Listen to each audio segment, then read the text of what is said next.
28واں پارہ شروع ہو رہا ہے. یہاں سے 28ویں پارے کے اندر سب سے پہلی سورت جو ہے سورہ مجادلہ. 28ویں پارے کے اندر سب سے پہلی جو سورت ہے سورہ مجادلہ ہے. مجادلہ کے معنی بحث و تکرار کرنا. ایک صحابیہ پہلی آیت جو نازل ہوئی سورہ مجادلہ کی ایک صحابیہ کے بارے میں, حضرت خولہ رضی اللہ تعالی عنہا کے بارے میں. اس وقت عرب کے اندر یہ تھا کہ اگر کوئی آدمی اپنی بیوی کو یہ کہہ دے انتی کذاری علی امی, کہ تم میری بیوی, اپنے بیوی کو کہہ دے کہ تم میری ماں کی طرح ہو, تمہاری جو پیٹھ ہے میری ماں کی طرح ہے, تم میری ماں کی طرح ہو, میری ماں کی مانند ہو, تو وہاں طلاق شمار کیا جاتا, اس کو طلاق شمار کیا جاتا. اگر کوئی کہہ دے کہ تم اپنے بیوی کو کہہ دے, اپنے بیوی کو یہ جملہ اگر کہہ دے کہ تم میری ماں کی طرح ہو, میری ماں کی مانند ہو, انت علی کذال امی, تو اس وقت طلاق شمار کیا جاتا. خولہ بنت ثعلبہ, ان کے شوہر نے اپنے بیوی کو یہ الفاظ کہہ دیا. اب وہ ٹینشن میں ہوئی, بچے والی تھی کہ اب تو میں اپنے شوہر کے لیے حرام ہو گئی ہوں. اب ان کو ٹینشن ہو گیا, اب وہ اللہ کے نبی کے پاس بھاگے آتے. اللہ کے نبی کا ایک چھوٹا سا کمرہ تھا, وہاں اللہ کے نبی بیٹھے ہوئے تھے, اما عائشہ بھی موجود ہے. لیکن حضرت خولہ رضی اللہ تعالیٰ نے اتنے آہستہ آہستہ سرگوشی کر دی کہ اما عائشہ کہتی ہے کہ میں اللہ کے نبی کے پاس بیٹھی ہوئی ہوں اور خولہ اللہ کے نبی سے کیا بات کر رہی ہے مجھے سنائی نہیں دے رہا ہے. میں بالکل اللہ کے نبی کے قریب ہوں اور چھوٹا سا کمرہ ہے اور وہاں 3 لوگ ہیں, میں ہوں, میرے شوہر ہے اور حضرت خولہ رضی اللہ تعالیٰ ہے. لیکن خولہ اللہ کے نبی سے کیا بات کر رہی ہے میں نہیں سن پا رہی ہوں. لیکن اللہ سن رہا. اللہ نے فرمایا قد سمع اللہ قول التي تجادلك في زوجها وتشتكي الى الله. اللہ نے اپنے اس بندی کی بات کو سن لیا, اس کی سرگوشی کو سن لیا, جو نبی سے آ کر تکرار کر رہی تھی, جو نبی سے آ کر مسئلہ پوچھ رہی تھی کہ اے نبی میرے شوہر نے ایسی بات کہہ دی ہے. پتہ یہ چلا کہ اللہ تعالیٰ اتنا سمیع ہے کہ ہمارے سننے کی طرح سمیع نہیں ہے. ہم کتنا سن سکتے ہیں, یہاں سے لے کے بس سامنے جو گھر دکھائی تو شاید کتنا سن لیں. ہم کتنا دیکھ سکتے ہیں, آدھا کلومیٹر تک دیکھ سکتے ہیں. تو ہمارے دیکھنے کی طرح اللہ کا آنکھ نہیں ہے, ہمارے سننے کی طرح ہمارے رب کا جو ہے کان نہیں ہے. اللہ تو سمیع ہے اور ایسا سمیع کہ اس کی کیفیت کو نہیں جانتے. بات ہوئی نا کہ حضرت عائشہ بیٹھی ہوئی ہے اور وہ کیا کہہ رہی ہے یہ خود نہیں سن پا رہی. چھوٹا سا چپکے ہوئے بیٹھی ہوئی, چپک کر بیٹھی ہوئی ہے, لیکن نہیں سن پا رہی ہے. اور اللہ سن رہا ہے. اللہ نے قرآن کی آیت کو نازل کر دیا کہ میری بندی جو آپ سے بحث و تکرار کر رہی ہے, مسئلہ پوچھ رہی ہے, اس کے مسئلے کے حل کو اللہ نے بتا دیا. اگر ایسا مسئلہ ہے, کوئی اپنے بیوی کو ایسے الفاظ کہتا ہے, تو اس کے لیے آپ کو کیا کرنا پڑے گا؟ تو اس کے لیے کرنا یہ ہے کہ اگر کوئی زہار کا حکم یہ ہے کہ ایک گردن آزاد, ایک غلام کے گردن کو آزاد کرانا ہے. ایک غلام آپ کو آزاد کرانا. کب؟ اپنے بیوی سے ہم بستری کرنے سے پہلے, چھونے سے پہلے آپ کو اگر کسی نے یہ بات کہہ دی ہے کہ میری بیوی میری ماں کی طرح ہے, میری ماں کی پیٹھ کی طرح ہے, یہ سارے الفاظ اگر کوئی کہہ دے تو اس کے اوپر جو حکم ہے کیسے آزاد ہوگا. پھر ایسے سب آزادی کیسے ملے گی؟ تو سب سے پہلے کنڈیشن یہ ہے کہ آپ جو ہے زہار کا حکم یہ ہے کہ آپ ایک غلام کا گردن آزاد کریں بیوی کو چھونے سے پہلے. اگر اس کی طاقت نہیں ہے, غلام آزاد نہیں کر سکتے ہیں, تو پھر آپ کیا کریں گے؟ روزہ رکھیں گے. کتنے دن کا؟ 2 مہینے کا روزہ رکھیں, مسلسل متتابعین 2 مہینے کا روزہ. اگر آپ روزہ رکھ رہے بیچ کی طبیعت خراب ہو گئی, نہیں رکھ پائے, پھر اسٹارٹ حساب کو رکھنا. آسان بات نہیں ہے. اظہار کا جو حکم ہے, ارے بھائی ہم غلام کو آزاد نہیں کرا سکتے, اور غلام کا جو زمانہ بھی ختم ہے. ہاں علماء نے جو لکھا کہ کوئی بغیر قصور میں جیل کو بند کر دیا گیا ہے, اس کی بغیر کوئی غلطی کے مومن ہے تو اس کو چھوڑایا جائے, اس کے حکم میں آ جائے گا. لیکن اس کے بعد اگر دیکھیں تو روزہ بھی دیکھیں کتنا کنڈیشن ہے کہ 2 مہینہ مسلسل آپ کو روزہ رکھنا ہے. اگر بیچ میں چھوڑ گیا تو پھر اسٹارٹ سے رکھنا پڑے گا. اس کے بعد اگر اس کی بھی طاقت نہیں ہے تو ایک اور سہولت اللہ دے رہا ہے کہ 60 مسکین کو کھانا کھلانا ہے. 60 مسکین کو کھانا کھلانا ہے. اب اس میں علماء نے لکھا ہے کہ چاہے وہ کھانا ایک بارگی میں کھلا دو یا روزانہ ایک ایک دن کر کے کھلاؤ، یہ زہر کا حکم ہوا۔ اس کے بعد سورہ حشر کی ایک آیت کو دیکھتے ہیں۔ سورہ حشر کے اندر اللہ تبارک و تعالیٰ نے ایک آیت کا ذکر ایثار کے تعلق سے، ہمدردی کے تعلق سے، والذین تبوؤوا الدار، اللہ تبارک و تعالیٰ کہہ رہا ہے والذین تبوؤوا الدار والایمان من قبلهم يحبون من هاجر الیہم ولا یجدون فی صدورهم حاجة مما اوتوا ویؤثرون علی انفسهم ولو كان بهم خصاصہ۔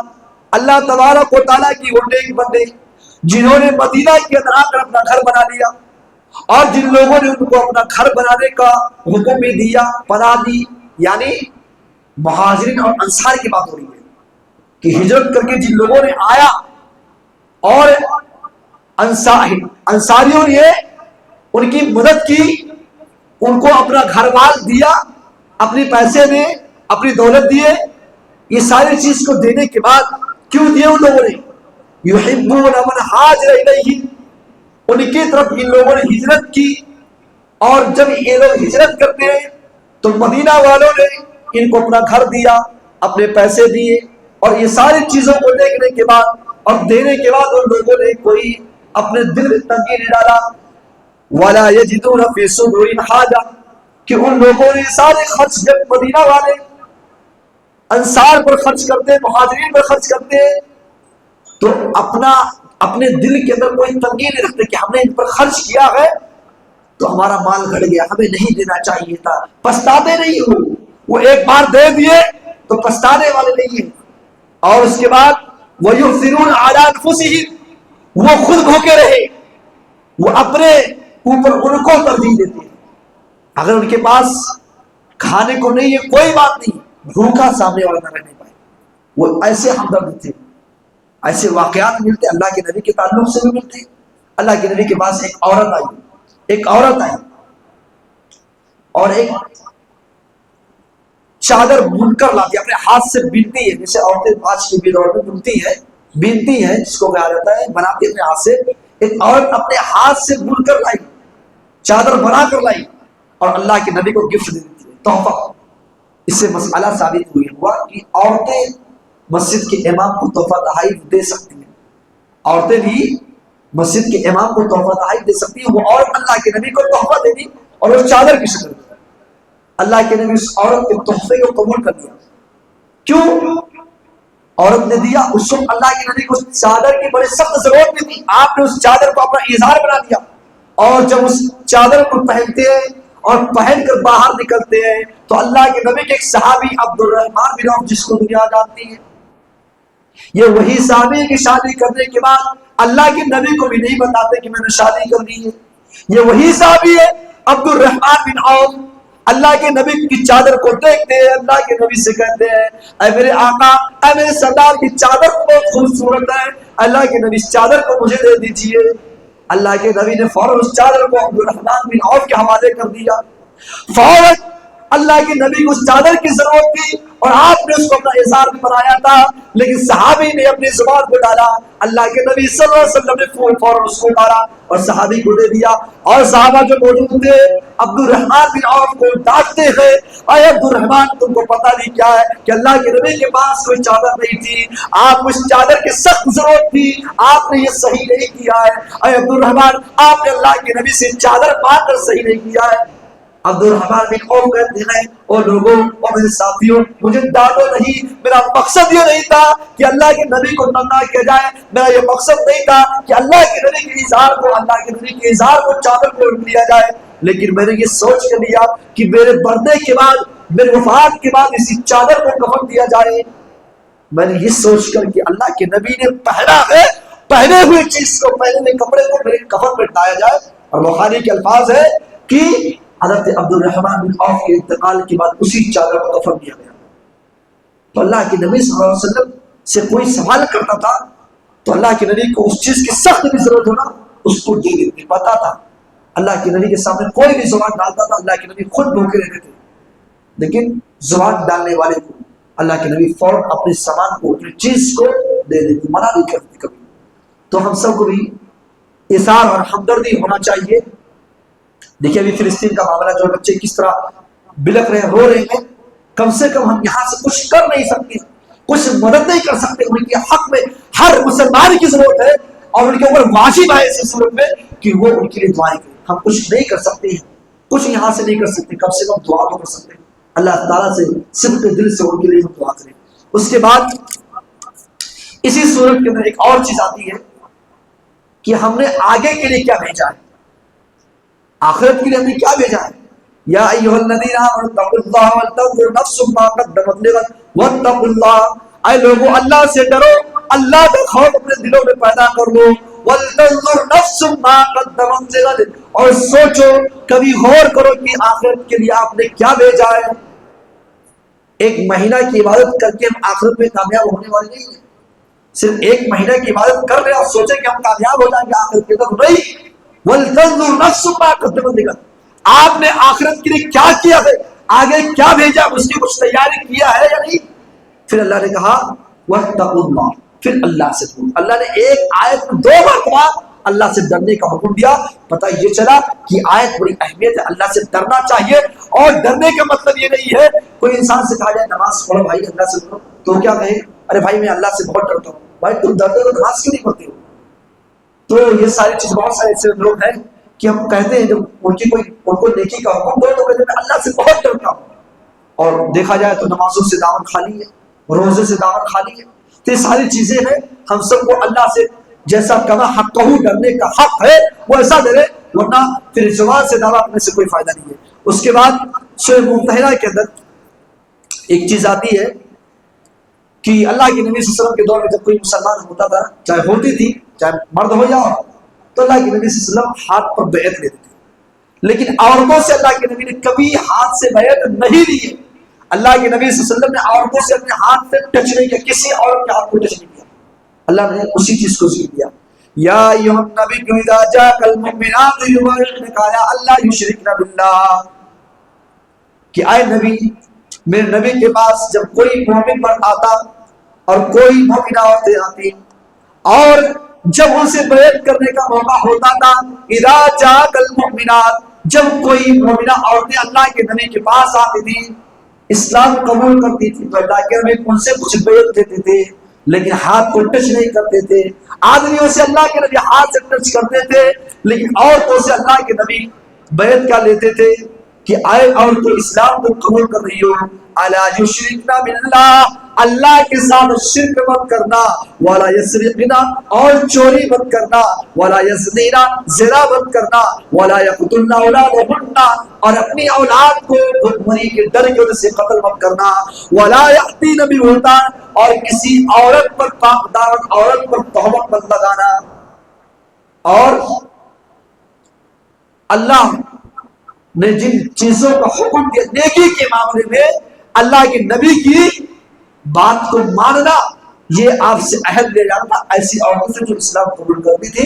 تو پتہ یہ چلا کہ اللہ کے نبی صلی اللہ علیہ وسلم نے عورتوں سے بیعت جب لیا ہے تو ہاتھ کو جسم کو ٹچ نہیں کیا ہے. پتہ یہ چلا کہ ہماری زندگی میں بھی اگر کبھی ایسا موقع آئے، عورتوں سے کچھ بھیڑ ہو، بات چیت کرنے موقع آئے، بات چیت کرنا پڑے گا، لیکن ٹچنگ نہیں ہونا چاہیے. آپ کسی غیر محرم عورت کو جو آپ کے جائز اور درست نہیں ہے، ایسی عورت کو آپ ٹچ نہیں کر سکتے ہیں.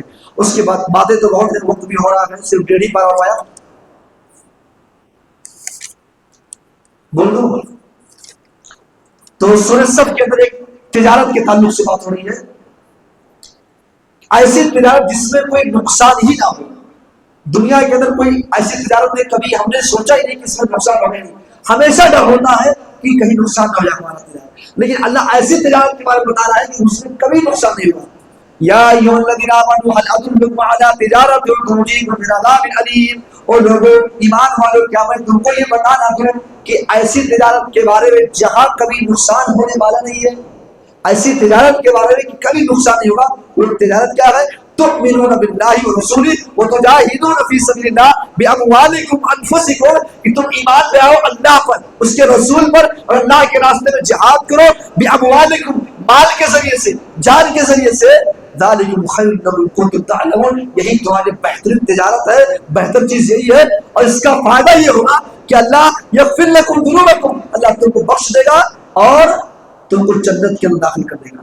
پتہ یہ چلا کہ جو اللہ پر ایمان لاتے ہیں، رسول پر ایمان لاتے ہیں اور اپنے مال اور جان کے ذریعے سے اللہ کے راستے میں جہاد نہیں کرتے ہیں، اگر اللہ کے راستے میں آپ کو اپنی جان دینی پڑے، جان دے دے، پیسے کی ضرورت پڑے پیسہ دے دے، تو ایسے ہی لوگ کامیاب ہونے والے ہیں اور ایسے ہی تجارت ہے۔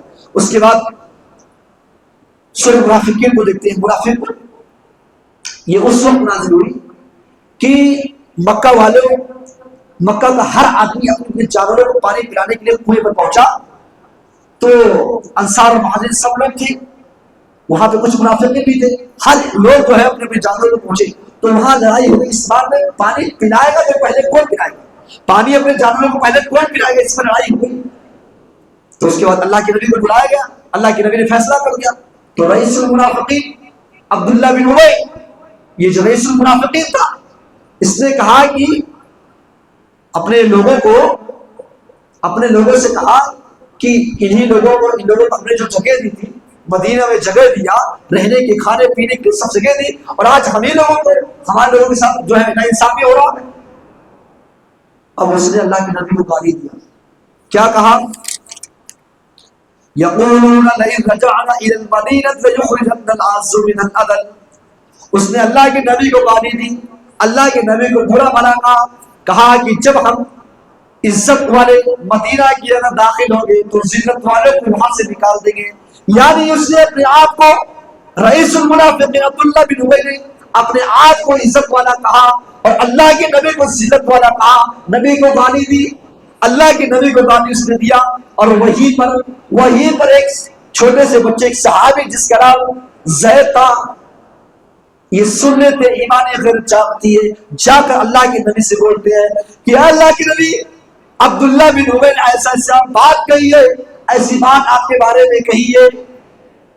جب عبداللہ بن ابی کو پتا چلتا ہے کہ یہ بات تو اللہ کے نبی تک پہنچ گئی ہے، اب عبداللہ بن ابی اللہ کے نبی کے پاس آتا ہے، اللہ کے نبی سے کہتا ہے اللہ کے نبی میں نے ایسی بات تو نہیں کہی ہے، اللہ کے نبی جو آپ کو آ کر بتایا ہے وہ جھوٹ بول رہا ہے۔ عبداللہ بن ابی کہتا ہے پہلے تو کہہ چکا ہے، لیکن جب نبی کو خبر پہنچ گئی تو خود، اور یہ منافقوں کی پہچان ہوتی ہے، ہمارا بھی گائے تمہارا بھی گائے، تو وہ آ کر پھر اللہ کے نبی سے کہتا اللہ کے نبی میں نے ایسی بات نہیں کی، وہ جھوٹ بول رہا ہے۔ تب اللہ نے قرآن کی آیت نازل کی، اذا جاءك المنافقون قالوا نشهد انك رسول الله والله يعلم انك رسول۔ اے نبی آپ کے پاس جو منافق آتے ہیں بالکل جھوٹے ہیں، یہ عبداللہ بن ابی جو آیا ہے نا بالکل جھوٹ بول رہا ہے اور اللہ خوب جانتا ہے۔ تو یہ منافق کردار ہے۔ اس کے بعد اسی صورت میں اللہ نے اولاد کے ذکر کیا کہ مال اور اولاد یہ آپ کو اللہ کے ذکر سے غافل نہ کر دیں۔ یا ایھا الذین آمنوا لا تلہکم اموالکم ولا اولادکم عن ذکر اللہ، اور لوگوں کہیں آپ کے مال اور آپ کی اولاد آپ کو اللہ کے ذکر سے غافل نہ کر دے۔ اور آج یہ بات ڈنگے کے چوٹ پہ میں کہہ سکتا ہوں کہ انسان کو اگر کوئی چیز اللہ کے ذکر سے غافل کرتی ہے تو وہ مال اور اولاد ہی ہے۔ اللہ نے جو بات کہی کہ مال اور اولاد آپ کو آپ کے رب سے غافل نہ کر دے، تو بالکل صحیح ہے کہ آج انسان کو اگر کوئی چیز اللہ سے ڈسٹرب کرتی بات کرنے میں، اللہ کے ذکر میں اگر کوئی کمی ہے کہ مجھے کیا ہے، یہی مال اور اولاد ہے۔ یاد رکھو میرے بھائیوں، یہ دنیا ہے، یہ دنیا کی زندگی ہے۔ اللہ تبارک و تعالیٰ نے فرمایا کہ اللہ کے راستے میں خرچ کر ڈالو، وَأَنفِقُوا مِمَّا رَزَقْنَاكُم مِّن قَبْلِ، اس وقت سے پہلے موت آنے سے پہلے اللہ نے جو کچھ دیا ہے خرچ کر ڈالو، خرچ کر ڈالو، ورنہ یاد رکھو ایک دن ایسا بھی آئے گا، ایک دن ایسا بھی آئے گا کہ انسان دنیا کی طرح خرچ کر کے نہیں گیا ہے تو فَيَقُولُ رَبِّي لَوْلَا أَخَّرْتَنِي إِلَىٰ أَجَلٍ قَرِيبٍ، موت جب آ جائے گی اللہ تعالیٰ سے وہاں جا کر کہے گا اے اللہ ایک اور موقع دے دے، دنیا کے اندر جا کر میں اتنا خرچ کروں گا، اتنا خرچ کروں گا کہ میں فَأَصَّدَّقَ وَأَكُن مِّنَ الصَّالِحِينَ، صدقہ کر کے نیک لوگوں میں سے ہو جاؤں گا۔ تو ہم سب اپنی زندگی کو غنیمت سمجھے، اللہ نے جو زندگی دی ہے اس میں خرچ کریں۔ اس کے بعد آخری سن اور آخری بات، دو باتیں اس میں بھی بہت ہیں لیکن مختصر بتا کر میں باتوں ختم کروں گا۔ سورہ تحریم جو ہے اس میں پہلی آیت کے بارے میں ایک اہم واقعے کی طرف اللہ نے ذکر کیا ہے۔ دیکھو اللہ رب العالمین نے اگر آپ کے لیے کوئی چیز حلال کیا ہے نا، اگر کوئی چیز اللہ نے آپ کے لیے حلال کر دیا ہے تو آپ اس کو حرام اپنے اوپر نہیں ٹھہرا سکتے۔ اگر آپ کو مچھلی نہیں پسند ہے، ایک مثال دے رہا ہوں، بس سمجھیے مت بلکہ میں صحیح بول رہا ہوں، مثال دے رہا ہوں، اگر آپ کو مچھلی نہیں پسند، حالانکہ مچھلی جائز ہے، حلال ہے، اب اگر مجھے نہیں پسند ہے تو میں یہ جملہ کہوں کہ میں اپنے لیے مچھلی کو حرام سمجھتا ہوں، کس نے اتھارٹی دی بھائی؟ تو اللہ کے نبی کے ساتھ ایسا واقعہ پیش آیا تھا، اس لیے اللہ کے نبی صلی اللہ علیہ وسلم سے غلطی ہوئی، مسٹیک ہوا، پہلی آیت میں اللہ نے اللہ کے نبی کو سمجھایا کہ دیکھو ایسا نہیں کر سکتے آپ۔ وہ واقعہ کیا ہے؟ اس واقعے میں 2-3 واقعے اس آیت کے ذکر میں ہے، شان نزول میں۔ زینب بنت جحش رضی اللہ تعالی عنہا کے پاس اللہ کے نبی بقدر ٹھہرتے تھے اور وہاں شہد پیتے تھے، لیکن حضرت حفصہ اور حضرت عائشہ رضی اللہ تعالی عنہما ایک پلان کرتی ہیں کہ بار بار اللہ کے نبی صلی اللہ علیہ وسلم وہاں ٹھہرتے اتنا ٹائم تک، ایسا کچھ کیا جائے کہ زیادہ وہاں نہ ٹھہرے۔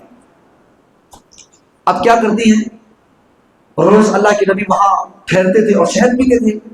اب ایک دن کا معمول ہے کہ اللہ کے نبی آئے تو ان لوگوں نے کہا کہ دیکھو جب اللہ کے نبی حفصہ عائشہ رضی اللہ تعالیٰ عنہا اور حضرت حفصہ رضی اللہ تعالیٰ ان دونوں نے پلان کیا کہ دیکھو جب اللہ کے نبی آپ کے پاس آئیں گے تو آپ کہنا کہ آپ کے منہ سے مغافیر ایک قسم کا پھل ہے یہ اور اسے بدبو آتی ہے، تو کہنا کہ اے اللہ کے نبی آپ کے منہ سے مغافیر کی بو آ رہی ہے، بدبو آ رہی ہے، اور جب میرے پاس آئیں گے تو میں بھی یہ بات کہوں گی۔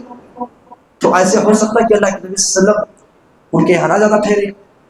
اب اللہ کے نبی صلی اللہ علیہ وسلم کے سامنے یہی واقعہ پیش آتا ہے، یہ لوگ کہتی ہے اور اللہ کے نبی صلی اللہ علیہ وسلم کہتے ہیں آج کے بعد میں شہد کو اپنے اوپر، اللہ کے نبی پہلے کہتے ہیں کہ دیکھو شہد جو ہے میں شہد پیا ہوں، لیکن اب عائشہ اور حفصہ کہتے ہیں نہیں مغافر کی بو آ رہی ہے، تو اللہ کے نبی کہتے ہیں کہ دیکھو میں آج سے اپنے اوپر شہد کو حرام سمجھتا ہوں اور حلال نہیں سمجھتا ہوں، حرام ٹھہراتا ہوں، آج کے بعد میں شہد کو نہیں پیوں گا۔ اور اے عائشہ اے حفصہ تم لوگ کسی کو بتانا مت، تو اللہ نے یہ بات سن لی۔ اور ایک دوسری شان نزول میں ایک اور واقعہ پیش کیا جا رہا ہے کہ اللہ کے نبی نے ایک لوڈی کو اپنے اوپر حرام کر لیا تھا، کس کو؟ حضرت ماریہ قبطیہ کو، جس سے حضرت ابراہیم علیہ السلام پیدا ہوئے تھے۔ ارے وہ ابراہیم نہیں، آزر جن کے باپ تھے، وہ اللہ کے نبی صلی اللہ علیہ وسلم کے بیٹے ابراہیم۔ تو معاملہ یہ ہوا تھا کہ ایک دن حضرت قبطیہ ماریہ قبطیہ اللہ کے نبی صلی اللہ علیہ وسلم کے بیوی حضرت حفصہ کے پاس آتی ہیں ان کے گھر، تو اللہ کے نبی موجود ہوتے ہیں، حضرت حفصہ نہیں ہوتی ہے، تو اللہ کے نبی صلی اللہ علیہ وسلم بیٹھ کے گفتگو کرنے لگتے ہیں۔ کچھ دیر بعد حضرت حفصہ آتی ہے اور یہ معاملہ دیکھ کر ان کو اچھا نہیں